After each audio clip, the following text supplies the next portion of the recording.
Hi class, hello everyone. This is my presentation for week 4. My patient DB with date of birth of April 11, 1956. He is 66-year-old Hispanic male who comes to the clinic by himself. He's a reliable historian. His chief complaint is he has swelling in both legs and shortness of breath. For his HPI, he comes in for complaint of 1 week history of bilateral leg swelling. He says he has been more tired than usual and gets shortness of breath pretty easily while walking around his house. And he has noticed some weight gain of 5 pounds in the past week despite of not changing any of his eating habits. Patient has history of hypertension for which he is on medication, but patient reports that he has not been taking his medication due to being unable to pick up his prescription from the pharmacy. Patient further states that he has not been checking his blood pressure recently, although he does have a blood pressure machine at home. Patient denies any chest pain or leg pain. Patient states he used to go walking around the neighborhood until recently when the shortness of breath was making it difficult. Patient states he elevates his leg upon the chair while he watches TV in the hopes of making swelling go down.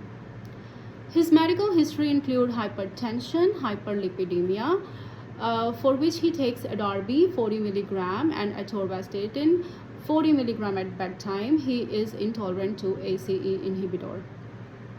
He is up to date with all of his immunizations and his family history is positive for hypertension and CVA on his mother's side. He does not smoke, drinks, or take any illicit drugs.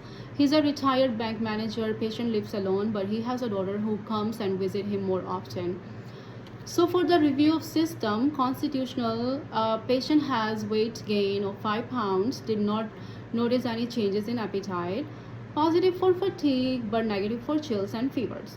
For HEENT, patient denies vertigo, dizziness or headache. He denies any changes in the vision. Heart, he denies any chest pain or palpitations, but he does report lower extremities edema. Lungs, he reports this dyspnea on exertion and cough that get worse when he lies down. For GI, he denies abdominal pain, nausea, vomiting, or constipation. GU is negative, musculoskeletal is negative, neuro is negative. For the objective part, vital sign 97.8 temp, BP 172/98, heart rate is 90, respiration 22, O2 sat is 95 in a room air, denies any pain or discomfort. He is 5'11", 165 pounds with a BMI of 23. For the physical exam, he is hypertensive for the general survey but does not appear in acute distress. He is well developed, pleasant, and oriented. He has no new skin lesions or masses. Head is normal cephalic. Eyes vision is grossly intact. Pupils are equal, round, reactive to light and accommodation. Disc margins are sharp. No retinal hemorrhage or AV nicking noted. For the neck is supple, but there is distended jugular vein distension. No thyroid megaly noted. Cardio S1, S2, rate is regular, rhythm is regular, no carotid brow is noted. Pulses are strong and equal bilaterally, just peripheral edema noted to the lower extremities. Capillary refill is less than 2 seconds. For respiration, crackles are noted in the bases bilaterally. Extremities are warm and well perfused. There is 2+ pedal edema. There are no focal deficits. Sensation and strengths are intact and symmetrical all throughout. For my assessment, the differential diagnoses include congestive heart failure, pulmonary embolism, and anemia. However, my primary diagnosis would be congestive heart failure as evidenced by the patient's clinical manifestation which are classic to the heart failure such as exertional dyspnea, fatigue, the cough that get worse in recumbent position, exercise intolerance, weight gain due to fluid retention, pedal edema, and also CHF can be caused by uncontrolled hypertension. For treatment plan, we ordered 2D echo to assess changes in ejection fraction and structural valvular functions. Labs, BNP, CBC, troponin, and lipid panel.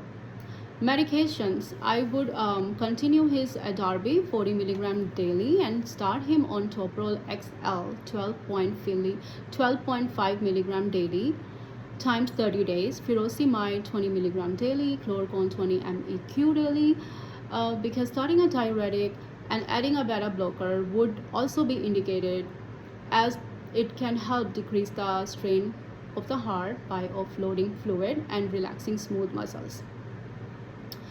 I would dispense a month worth of the new medications, Toprol XL, furosemide, and chloroquine. I would do a lot of teaching for this patient education such as sodium restriction to 2 gram daily and fluid restriction to less than 2 liters per day.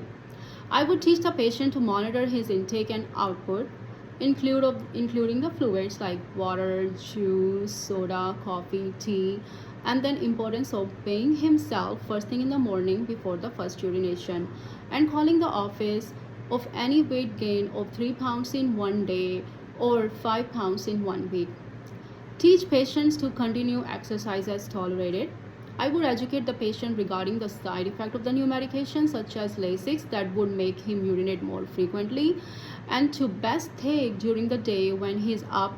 Also, this would cause him to lose potassium, and therefore that's why he is prescribed with potassium supplement. I would also educate him that too much potassium can cause him muscle weakness, and also about the Toprol that it may also cause the slowing of the heart rate, and also instruct him to call the office for any symptoms of dizziness.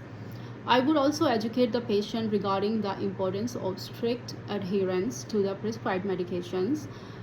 And also, if getting his medications becomes difficult, I would teach him regarding the available resources such as home deliveries available for some pharmacies which can be arranged. I would also teach him regarding the 2 or 3 pillows, to use 2 to 3 pillows to sleep to elevate his head, and to make sure to check his blood pressure daily at home and to bring a daily log of his blood pressure recording during the next visit in 2 weeks. I would ask him to return to clinic in 2 weeks for follow-up and to reassess him and re-evaluate him, and also evaluation of the effectiveness of the medications, discuss lab and 2D echo results, and I would modify the treatment on the basis of the findings. Also, patient to refer to cardiology. One other recommendation, to refer to cardiology, as this allows the patient to get to know the provider and make sure we are not missing anything, and to get recommendations for different therapies such as Entresto. It's per Dunphy et al. Thank you so much.